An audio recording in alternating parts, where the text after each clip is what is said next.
औज़ुबिल्लाहि मिनश्शैतानिर्रजीम बिस्मिल्लाहिर्रहमानिर्रहीम। First year mathematics Karachi board प्रीजिंग science के तमाम स्टूडेंट्स को एक बार फिर खुश आमदीद in the continuation of chapter number 4 sequence and series.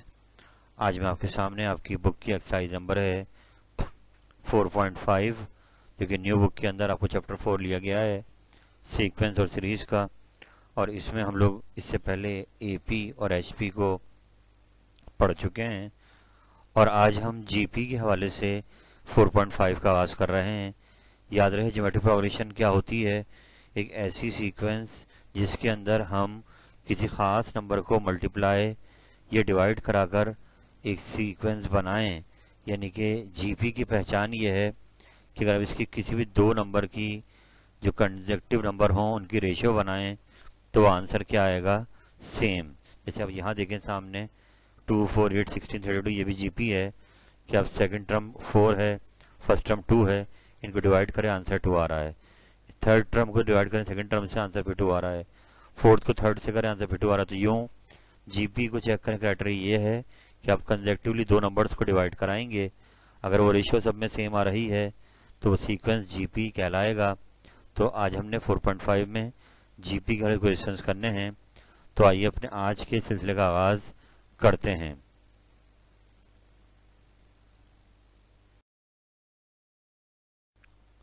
तो मेरे बेटे यहाँ पर जीपी के हवाले से कुछ बातें बताई गई हैं। जैसे मैंने आपसे कहा कि एक ऐसा सीक्वेंस जिसमें हर दो टर्म की जो रेशियो है वो कॉमन आए। तो ये A R square, A R cube, ये जो आप देख रहे हैं ये सीक्वेंस की स्टैंडर्ड फॉर्म कहलाती है। ऐसी जो इसकी एन टर्म है वो नीचे फॉर्मूला लिखा हुआ है a n equal to A R power n minus one, ये जनरल टर्म भी कहलाती है। ये जीपी की लास्ट टर्म भी कहलाती है a n equal to A R power n minus one. तो इस फॉर्मूले को याद रखना है, ये 4.5 के नियरली हर सवाल में इस्तेमाल होगा। और देखें ज्योमेट्रिक सीक्वेंस को समझाया जा रहा है बार बार कि एक ऐसा सीक्वेंस जिसमें आप जी दूसरी टर्म बना सकते हैं किसी नंबर को मल्टीप्लाई कराकर, वो नंबर ख़ास होगा क्योंकि वो हर कंसेक्टिव टर्म में वही मल्टीप्लाई हो रहा होगा। तो एक ऐसी सीक्वेंस जो कि किसी पर्टिकुलर नंबर को मल्टीप्लाई या डिवाइड करा के बनाई जाए वो सीक्वेंस कहलाती है ज्योमेट्रिक सीक्वेंस, ज्योमेट्रिक प्रोग्रेशन, जिसमें आर वन से बड़ा भी हो सकता है और आर वन से छोटा भी हो सकता है। तो इस फॉर्मूले के अंदर ए एन जो है ये कहलाती है उसकी जनरल टर्म या एन टर्म या last term. A first term होती है, R common ratio, n number of term है। तो आइए अपने आज की इस एक्सरसाइज 4.5 का आगाज़ करते हैं।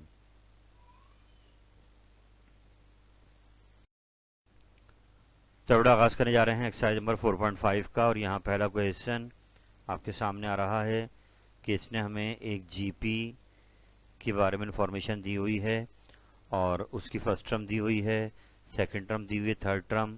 और हमसे कह रहा है कि बताइए ये जीपी अगर फिफ्थ टर्म तक जाता है तो इसकी पांचवी टर्म क्या होगी। यानी हमसे जीपी की फिफ्थ टर्म मांग रहा है। तो हम अपने काम को शुरू करते हैं।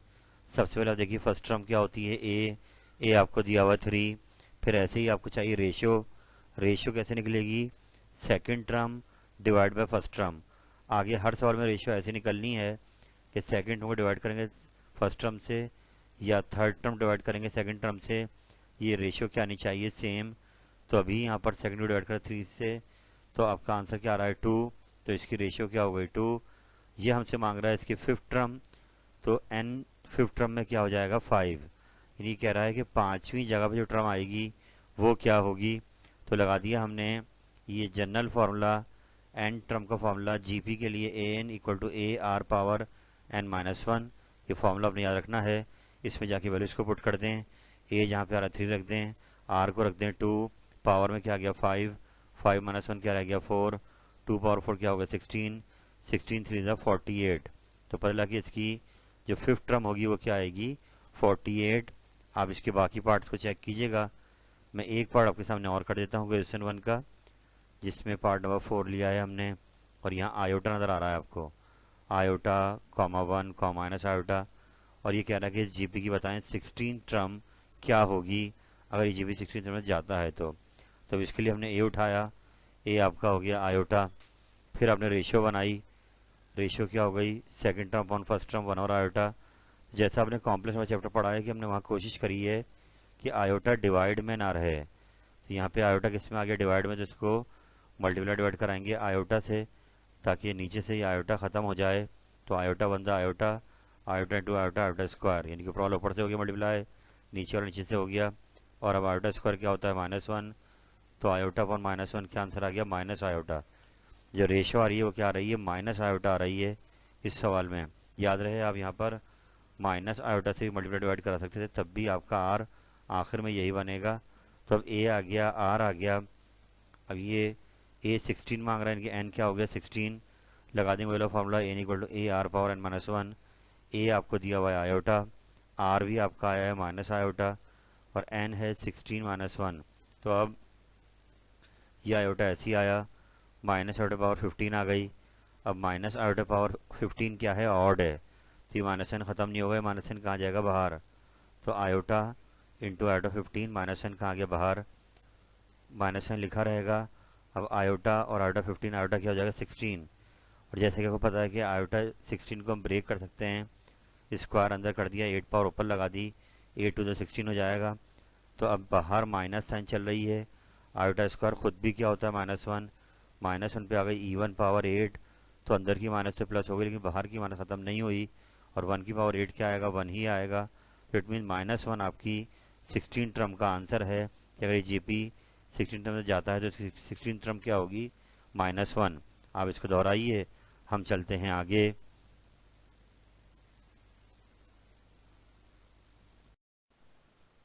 तो बेटा 4.5 के काम को आगे बढ़ाते हैं। क्वेश्चन नंबर 2 आपके सामने नज़र आ रहा है, बुक का, न्यू बुक का क्वेश्चन नंबर 2 है।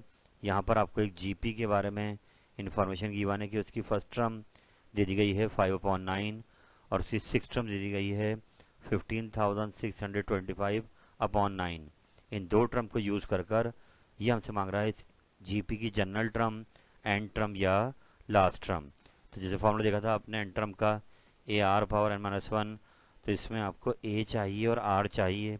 तो आप इन दो टर्म को यूज़ करते हुए ए और आर बनाएंगे। सबसे फार्मूला जनरल टर्म का यही है, एंड टर्म का formula A n equal to A R power n -1। इसमें ए और आर ला के रखना है, आपका आंसर आ जाएगा। तो अब सबसे पहले हमने इसमें एन को 1 रखा, क्योंकि हमें ए 1 दी हुई है, फर्स्ट टर्म दी हुई है, एन को जब 1 रखा तो फॉर्मूला में जहाँ जहाँ पे एन आ रहा है वहाँ आ गया 1, 1 - 1 क्या हो गया 0, तो आर पावर 0 तो गायब हो जाएगा, 1 बन जाएगा। जबकि ए ऐसे ही रह गया, और A1 की वैल्यू क्या आ गई 5/9। तो फर्स्ट टर्म हमें दे दी गई है 5/9। अब हम आगे बढ़ते हैं, फॉर्मूले में एन को रख देते हैं 6, क्योंकि हमें A6 दिया हुआ है, एन आपका 6 हो गया। A6 की वन है 15,625/9, और ए आर पावर क्या आ गई 5। तो ये दो इक्वेशंस हमने अपने गिवन से बना ली हैं। अब हमें इनको यूज़ कर आर निकालना है। तो आइए आगे बढ़ते हैं, इन दोनों इक्वेशंस को अब डिवाइड करा देंगे। इक्वेशन 2 में पावर 5 आ रही है, तो इसको ऊपर रखेंगे, इक्वेशन 1 को नीचे, लेफ़्ट को लेफ़्ट से डिवाइड कर देंगे, और राइट को राइट से डिवाइड कर देंगे। इक्वेशन 2 को डिवाइड कर दिया इक्वेशन 1 से। अब 9 से 9 कैंसिल हो जाएगा, ए से ए कट जाएगा, 15,625 डिवाइड करेंगे 5 से, तो आंसर आएगा 3,125। अब यहाँ पे हमें आर निकालना है, आर पावर 5 आ रही है, तो इसका फिफ्थ रूट ले लेंगे, ताकि पावर 5 कैंसिल हो जाए। तो 3,125 को जो फिफ्थ रूट आएगा वो आएगा 5। तो आर आ गया 5, तो लीजिए आपके पास ए भी आ गया और आर भी आ गया। आपको यहाँ पे एंड टर्म बनानी है, तो आपने फॉर्मूला दोबारा एंड टर्म का शो कर दिया। अब इसमें जाएंगे, जहाँ पे ए आर आर रख देंगे 5 और 9, आर को रख देंगे 5। मूव ऑन, ए रख दिया 5 और 9, आर रख दिया 5। और अब ऊपर जो 5 आ रहे हैं उन दोनों की बेसिस क्या है, सेम, तो हम 1 और 9 को साइड पे करेंगे, और दोनों 5 की बेस को कॉमन लेकर इनकी पावर्स को ऐड करा देंगे। तो यहाँ पावर है n-1 और यहाँ पावर है +1, तो -1 से +1 कैंसिल, तो 5 पावर n रह गई डिवाइड बाय 9। ये इसकी जनरल टर्म कहलाएगी, एंड टर्म कहलाएगी जीपी की, जो ये हमसे मांग रहा था।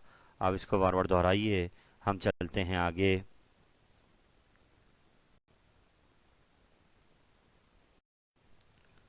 थोड़ा क्वेश्चन नंबर 3 पर आ गए हैं, 4.5 के क्वेश्चन नंबर 3 पर आ गए हैं।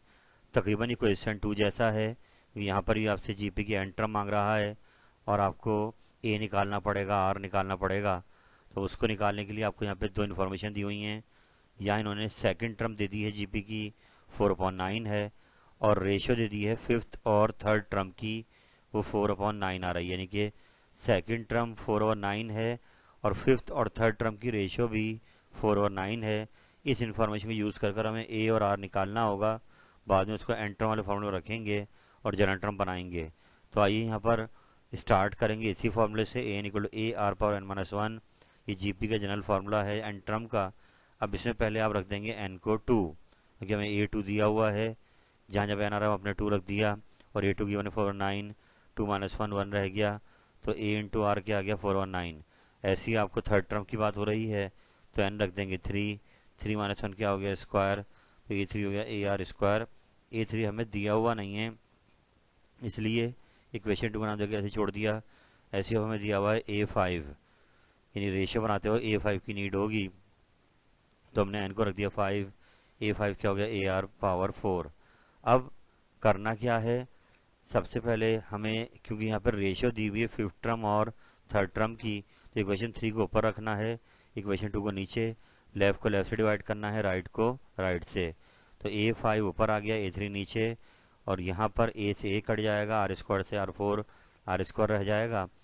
और अब ये रेशियो हमें सवाल में दी गई है कि A5/A3 बराबर है 4/9 के, तो इसको हटा के हमने क्या रख दिया 4/9 रख दिया। अब हमें आर निकालना, तो इसका स्क्वायर रूट ले लेंगे, तो 4 का रूट क्या हो गया 2, 9 का रूट क्या हो गया 3, तो +-2/3 आपका आर आ गया है। अब जैसे ही आर आ जाए, इसको उठा के इक्वेशन नंबर 1 में रख देते हैं ताकि हमें ए मिल जाए। तो हमने इक्वेशन 1 में गए और वहाँ पर आर को डायरेक्ट रख दिया +-2/3। आप अलग अलग भी कर सकते हैं, पहले प्लस का रख दें फिर माइनस का रख दें, तो 2 ए आ जाएंगे, एक प्लस का और एक माइनस का। 2 से 4 कट गया, 2 रह गया, 3 से 9 कट 3 रह गया, तो ए मैंने डायरेक्ट लिख दिया है +-2/3। अब ए भी आ गया, आर भी आ गया, तो लास्ट क्वेश्चन की तरह जनरल टर्म के फॉर्मूले में जाएंगे, ए और आर की वैल्यू इसको पुट कर देंगे, तो +-2/3 ए भी आया है और आर भी यही आया है, तो बेसिस सेम है, बेस कॉमन लेके पावर ऐड कर देंगे, तो n-1 में +1 ऐड हुआ, तो -1 कट जाएगा, और ये आपका जनरल टर्म का फॉर्मूला आ गया इस जीपी के लिए। आप इसको आराम से देखिए, हम चलते हैं आगे।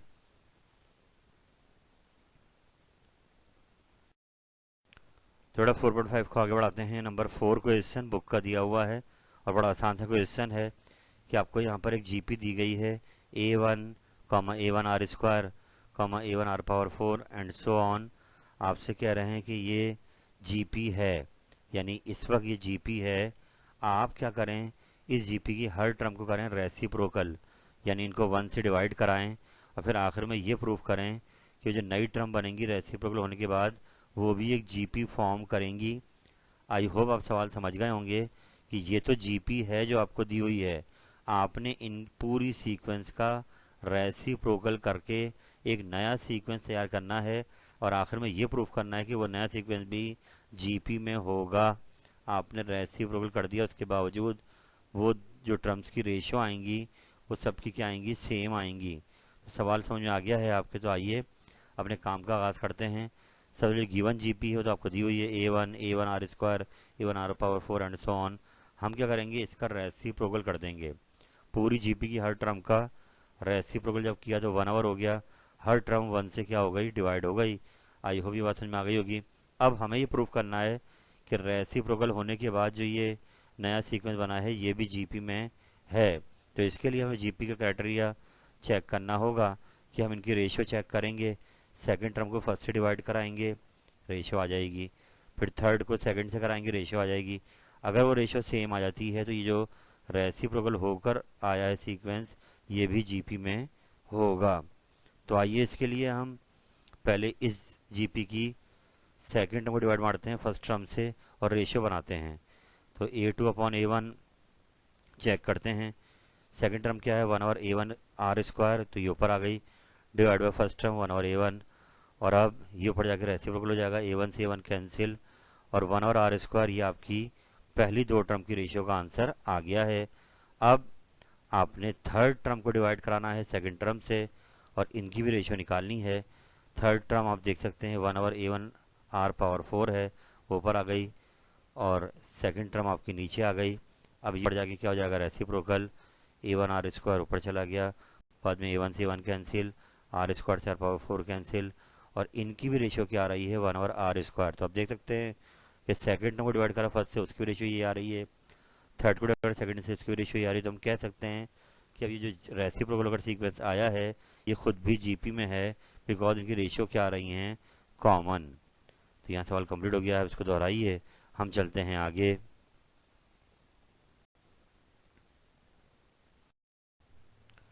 थोड़ा 4.5 को आगे बढ़ाते हैं। इसका अगला सवाल क्वेश्चन नंबर 5 आपके सामने आ गया है। बड़ा इंपॉर्टेंट क्वेश्चन है एग्जाम के रिस्पेक्ट से। सवाल में यहाँ पर आपको एक जीपी दी हुई है, पहली टर्म दी हुई है, दूसरी टर्म दी हुई है, थर्ड टर्म दी हुई है, यहाँ तक कि लास्ट टर्म भी आपको दी हुई है। सवाल यह है, इस इंफॉर्मेशन को यूज़ कीजिए, बताइए कि इस पूरी जीपी में टोटल टर्म्स कितनी हैं। एन मांग रहा है कि सीक्वेंस में नंबर ऑफ टर्म्स कितनी हैं, एन आपसे मांग रहा है। तो आइए सबसे पहले हमने डेटा बनाते हैं अपना। फर्स्ट टर्म क्या होती है, ए, तो ए दिया हुआ है 1/3। फिर रेशियो क्या होता है, सेकंड टर्म को डिवाइड करते हैं फर्स्ट टर्म से, तो 1/12 डिवाइड 1/3, ये पड़ जाके हो जाएगा रेसिप्रोकल। तो इनकी रेशियो आ रही है 1/4। आर आ गया है 1/4। आप अगर थर्ड को डिवाइड करेंगे सेकंड से तब भी जवाब क्या आएगा, 1/4।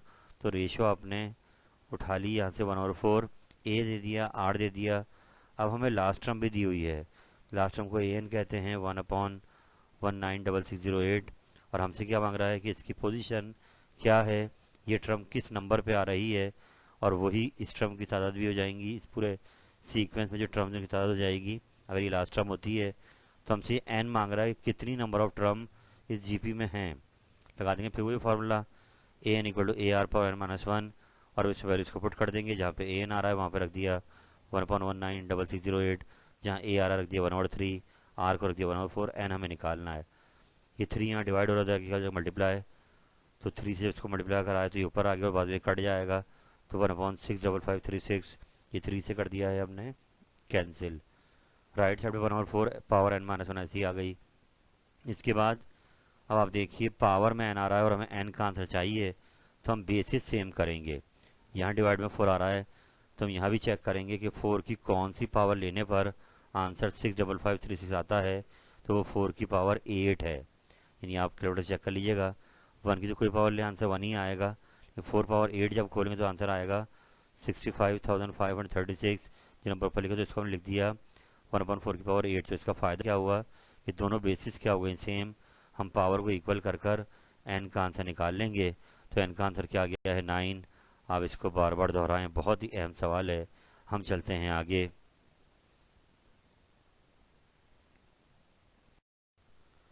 तो बड़ा अहम सवाल क्वेश्चन नंबर 6 आ रहा है 4.5 का आपके सामने। इस टाइप का सवाल आपने एपी में भी करा है कि यहाँ ये कह रहे हैं कि बताइए वो 3 कंसेक्टिव नंबर्स कौन से हैं जो जीपी में तो हैं, उनकी रेशियो तो सेम है, पर उनको सम करने पे आंसर आ रहा है 39 और मल्टीप्लाई करने पे आंसर आ रहा है 729। आपको 3 नंबर तैयार करने हैं। याद रखें जब भी जीपी में 3 नंबर सपोज करने का मामला आएगा तो वहाँ पर आपने यही सपोज करना है, A/R, A, AR। ये वो 3 नंबर्स हैं जो आप जीपी में लेट करेंगे हमेशा जब भी 3 नंबर मांगे जाएंगे जीपी के अंदर, क्योंकि इनकी रेशियो क्या आ रही है, आर आ रही है। तो आप इसको याद कर लीजिए, जब भी 3 नंबर का सवाल आएगा आपने ये 3 नंबर सपोज करने हैं, A/R, A और AR।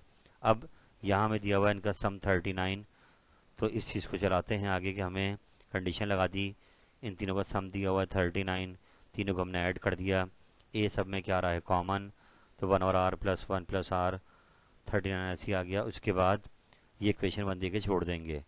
अब अगली कंडीशन क्या दी हुई है कि इनका प्रोडक्ट दिया हुआ है 729, तो इन्हीं नंबर्स को हमने मल्टीप्लाई कराना है, आर से आर कट जाएगा, ए पे क्यूब आ जाएगा, और इसका अब लेंगे क्यूब रूट ताकि यहाँ से ए मिल जाए। तो इसका 729 का क्यूब रूट आ गया 9। तो लीजिए जो कंडीशंस दी हुई थी उन्हें प्रोडक्ट वाली कंडीशन से हमें ए मिल गया है।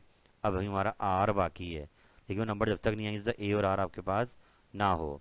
तो अब क्या करेंगे, इक्वेशन 1 में वापस जाएंगे और ए जो 9 आया वो जाके इक्वेशन 1 में रख देंगे, ए को उठा के 9 रख दिया, बाकी सब ऐसे ही लिखा रहा।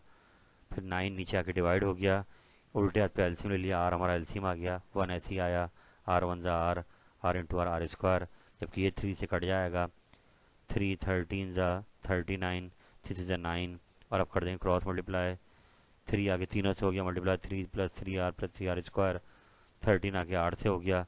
अभी बन रही कॉर्ड इक्वेशन बन रही है आर की फॉर्म में, तो अब थ्री आर स्क्वायर जो ऐसे ही आया, 13 आर आके यहाँ पे माइनस का हो गया, plus three R plus three, minus 13 plus three minus का 10 हो गया। तो ये कॉर्ड इक्वेशन बन गई, इसको हम फैक्टर कर इसके फैक्टर बनाकर दो आर निकालेंगे।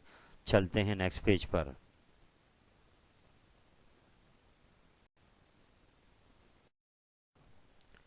थोड़ा सवाल कंटिन्यू चल रहा है, जो लास्ट क्वेश्चन चल रहा था हमारा नंबर 6, कि वहाँ पे कॉर्ड इक्वेशन आ गई थी, तो हमने क्या कर दी, उसकी मिड टर्म ब्रेक कर दी है कि माइनस का 9 और माइनस का 1 ऐड करेंगे तो माइनस 10 आएगा, मल्टीप्लाई करेंगे तो प्लस का 9 आएगा, तो मिड टर्म ब्रेक कर दी गई है। अब थ्री आर कॉमन आ गया तो R minus three, minus one common तो आर माइनस थ्री, तो दो ब्रैकेट सेम आ गए, आर माइनस थ्री कॉमन लिया, थ्री आर माइनस वन रह गया। इधर और कर देंगे तो दो आर आ जाएंगे, पहला इसको जीरो कराएंगे तो आर आपका थ्री आ गया है, फिर और लिखकर इसको जीरो कराएंगे थ्री आर माइनस वन को, तो आर आपका वन और थ्री आ गया, तो दो आर आ गए। ए आपका पेज पर आ गया था जो आपने निकाला था 9, तब ए और आर दोनों आ गए। तो आपने करना है कि नंबर्स तैयार करने हैं, तो आइए अब आप यहाँ लिखेंगे कि ए 9 है और आर को लिख लें पहले 3, और जो जीपी के नंबर बनाते हैं, तो पहला नंबर क्या है, ए अपॉन आर, तो ए को रख दिया आपने 9, आर रख दिया 3, तो आपके डिवाइड करने में नंबर आ गया 3। नेक्स्ट नंबर क्या है, ए अपॉन आर के बाद ए है तो ए 9 ही है, कॉमा ए आर 9 3 27, तो लीजिए वो जीपी के तीन नंबर आ गए, 3 9 27। अब ऐसे ही आर आप 1/3 ले लें, तो इस सूरत में नंबर पहला वो ये अपॉन आर 9। अब की बार बस ऑर्डर चेंज हो जाएगा कि डिवाइड जब करेंगे 1/3 तो थ्री जाके मल्टीप्लाई हो जाएगा। नंबर पहला आ रहा है 27, दूसरा तो ए 9 ही आ रहा है, और तीसरा ए इंटू तो 9 इंटू 1/3, तो ये थ्री आ गया, यानी कि वही नंबर आ रहे हैं, बस ऑर्डर चेंज हो गया है। तो लीजिए नंबर आपके आ गए 3927 या 2793, ये वर्ड हैं जिनका सम आपको दिया हुआ था 39, इनका प्रोडक्ट दिया हुआ था 729। तो अब इस सवाल को बार बार दोहराएं, बहुत ही अहम सवाल है। हम चलते हैं आगे।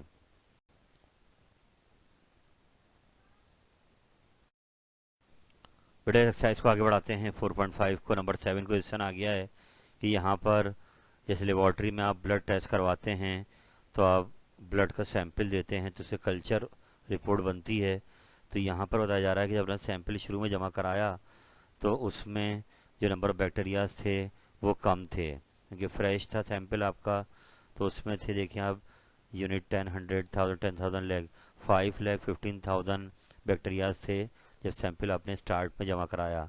लेकिन जब आपने 7 दिन वो सैंपल वहीं छोड़ दिया तो 7 दिन के बाद बैक्टीरियाज बढ़कर, अब आप यहाँ देख सकते हैं कि ये यूनिट 10 100,000 10,000 लैख 10 लाख 50, अब ये आपके पास जो है 15,45,000, यानी कि आपके बैक्टीरियाज बढ़ गए हैं 7 दिन बाद।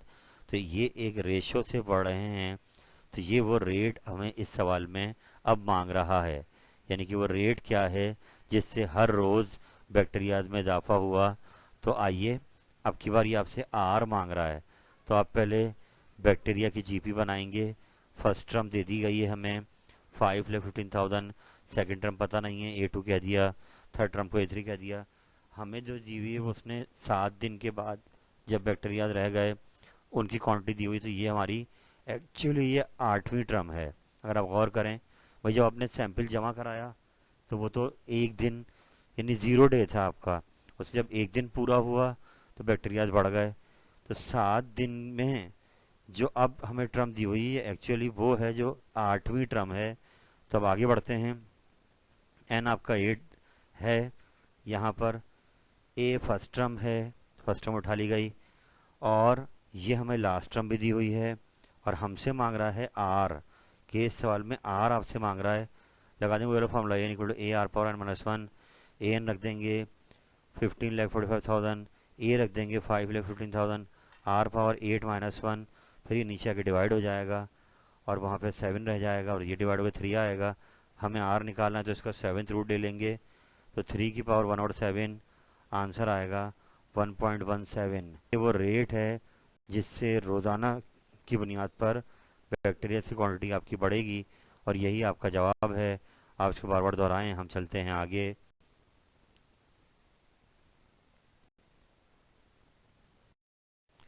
थोड़ा 4.5 का लास्ट क्वेश्चन नंबर 8 आपके सामने आ गया है, और यहाँ पर बहुत आसान सी बात कर रहा है कि आपने लेट सपोज एक अमाउंट 1,000 रुपये जमा कराए अपने अकाउंट में बैंक में।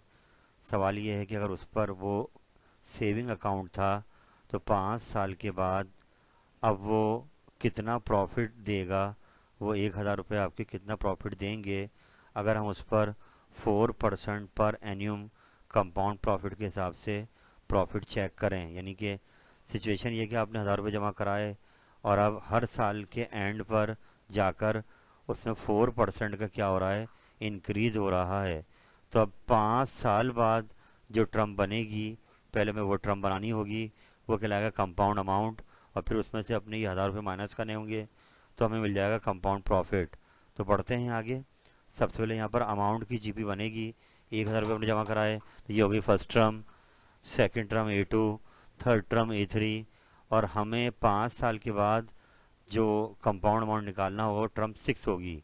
आई होप ये बात समझ रहे होंगे कि पहले साल में 2 टर्म आएंगी, एक जमा कराते वक्त और एक उस साल के एंड पर। तो टर्म आपकी एक ज़्यादा चलेगी, नंबर ऑफ ईयर आपका एक कम चलेगा। तो अब सबसे पहले हमने यहाँ पर एन उठा लिया। एन आपका क्या है, 6 है। ये 6 टर्म बन जाएंगी 5 साल के बाद। 1,000 रुपये आपकी फर्स्ट टर्म है तो ए हो गया फर्स्ट टर्म। और अब आर यहाँ पर देखिए इंक्रीज हो रहा है, सेविंग अमाउंट है, यानी कि 100% वैल्यू तो है पहले से आपके पास। 1,000 रुपये तो पड़े हुए हैं बैंक के अकाउंट में, 4% उसमें और इंक्रीज हो गया तो ये हो गया 104%। डिवाइड कराया, परसेंटेज साइन को हटाया, 100 से 1.04, ये आपका आर आ गया है। और अब ये मांग रहा है कंपाउंड प्रॉफिट, लगा देंगे वही वाला formula, n equal to A R power n-1, और यहाँ पे एन को आप 6 रख देंगे।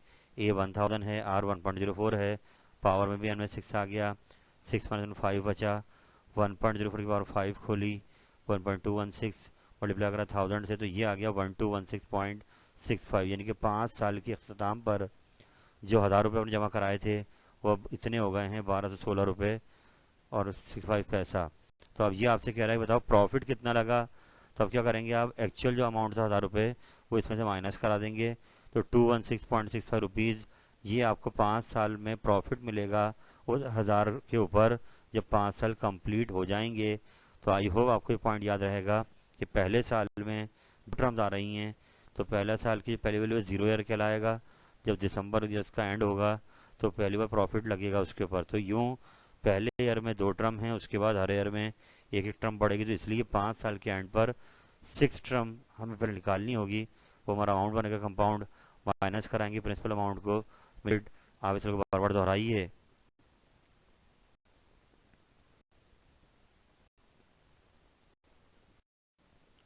अल्हम्दुलिल्लाह रब्बिल आलमीन, अल्लाह ताला की दी हुई अता से मैंने आपके सामने आज जीपी की पहली एक्सरसाइज 4.5 कंप्लीट सॉल्व कराई है। और मैं आप सबको रिमाइंडर देना चाहूँगा बेटे, चैप्टर 4 एक बहुत बड़ा चैप्टर है। 4.1 से लेकर 4.9 तक एक्सरसाइज काफ़ी हैं। AP GP HP आपको वेल कवर्ड करना होगा, और अभी ही वक्त है कि आप इनको स्टूडेंट्स को टाइम दीजिए, क्योंकि जैसे एग्ज़ाम करीब आएंगे आपका टाइम कम होता जाएगा। इनको प्रैक्टिस करें, इनकी पहचान करें, सवालों को पहचानें, फार्मूलाज को याद करें, तो इंशाल्लाह आज का दिया हुआ वक्त आपके आने वाले जो एग्ज़ाम की मुश्किलात हैं उनको बहुत आसान कर सकता है। तो आई होप आप मेरी इस आज के पैकेज से भरपूर फ़ायदा उठाएंगे। इसका सिर्फ एक ही इलाज है कि इन सवालों को आप बार बार करते जाएं, प्रैक्टिस करते जाएं बार बार। इंशाल्लाह वो तमाम जितनी भी प्रॉब्लम्स जहन में आ रही हैं वो आसान हो जाएंगी, और इस वाले एग्ज़ाम में इंशाल्लाह आप सही करने में कामयाब हो जाएंगे, पहचानने में कामयाब हो जाएंगे। लेकिन मेहनत आपको करनी है। तो इस उम्मीद के साथ ये पैकेज आपके लिए बहुत कारआमद साबित होगा। अल्लाह ताला आपका हमें नासिर हो। फ़ी अमानिल्लाह। अल्लाह हाफिज़।